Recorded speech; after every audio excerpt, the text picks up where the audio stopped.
শীতের মরশুম পড়েছে, সাথে সাথেই বেঁধেছে বিয়ের সানাই। বলিউডে বিয়ের মরশুমে ইতোমধ্যে বিয়ে শুরু হয়ে গিয়েছে। তবে সুন্দরী অভিনেত্রী ক্যাটরিনা কাইফ ও ভিকি কৌশলের বিয়ে নিয়ে মতামতের শেষ নেই। ইন্ডাস্ট্রির প্রথম সারির অভিনেত্রীদের মধ্যে একজন ক্যাটরিনা। তবে জন্ম বা বেড়ে ওঠা কোনোটাই ভারতে নয় এ অভিনেত্রীর। তাহলে কিভাবে আজ এতটা সাফল্য পেলেন ক্যাটরিনা, সেই কাহিনী আজ জানাবো আপনাদের। জনপ্রিয় অভিনেত্রীকে ক্যাটরিনা কাইফ নামে চিনলেও জন্মের সময় কিন্তু তার নাম ছিল অন্য কিছু।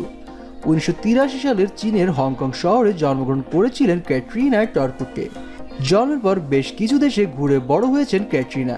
শেষে লন্ডনেই থাকেন বেশিরভাগ সময়, এমনকি ব্রিটিশ নাগরিকত্ব রয়েছে তার। সেখানে মডেলিংয়ের কাজ করতেন এই অভিনেত্রী। লন্ডনের এক ফ্যাশন শোতে ভারতীয় চলচ্চিত্র পরিচালক কাইজাদ গোস্তাদ অভিনেত্রীকে প্রথম ছবির অফার দেন। 2003 সালে প্রথম বুম ছবিতে অভিনয় করেন ক্যাটরিনা।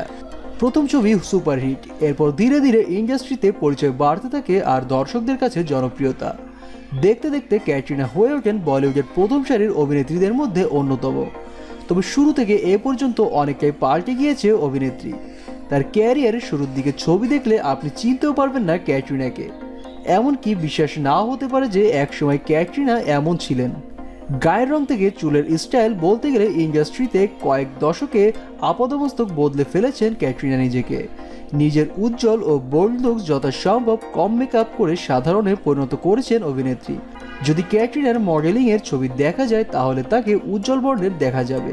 তবে বর্তমানে যদি তাকে দেখা যায় তাহলে উজ্জ্বল বর্ণ হলেও হালকা ভারতীয়দের মতো ডার্কনেস মিলবে তার ত্বকে। শুরুর দিকে কিছুটা স্বাস্থ্যবান হলেও ইন্ডাস্ট্রিতে এসে নিজেকে দুর্দান্ত ফিগারের লাস্ট সময়ই অভিনেত্রী করে তুলেছেন।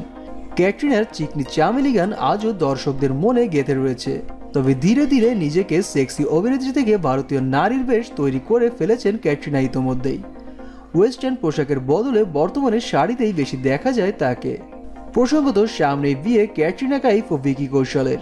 যেমনটা জানা যাচ্ছে আগামী ডিসেম্বরের 7 থেকে 12 তারিখের মধ্যেই এই বিয়ে হতে চলেছে।